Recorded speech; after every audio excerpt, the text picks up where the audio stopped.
L'un des bris les plus fréquents sur ces moteurs Power Stroke de 6 litres est celui du tube de vidange d'huile du turbocompresseur situé au bas de celui-ci.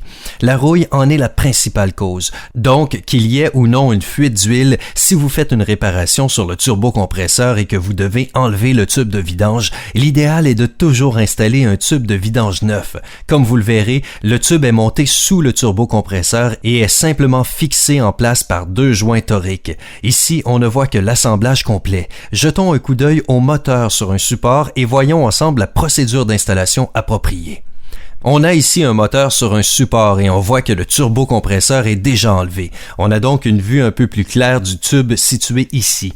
Vous voyez qu'il y a un collier ici qui maintient le tube en place. Ce collier repose contre le socle qui maintient le turbocompresseur en place.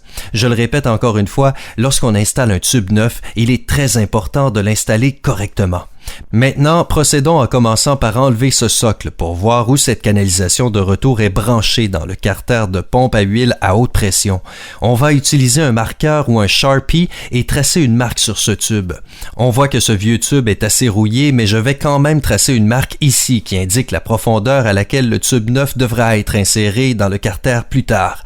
Maintenant, en tenant le tube d'une main ferme, je le fais tourner pour le dégager tout en le tirant hors du carter. Une fois que le tube est enlevé, on met le tube neuf à côté du vieux tube afin de reproduire cette marque ici qui nous indique la profondeur à respecter. Une fois que la marque est faite, il faut lubrifier ces joints toriques avec un peu d'huile moteur fraîche. Une fois notre marque tracée et les joints toriques lubrifiés, il faut insérer délicatement ce tube dans le carter. Comme vous le voyez, j'applique un léger mouvement de rotation. Une fois que le tube est en place, il faut réinstaller le support de montage du turbocompresseur en place.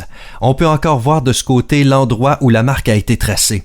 Il suffit donc d'aligner ces marques, de boutonner le support de montage, puis de réinstaller le turbocompresseur. Nous espérons que vous comprenez maintenant les avantages d'utiliser la bonne procédure de remplacement de ce tube de vidange d'huile du turbocompresseur.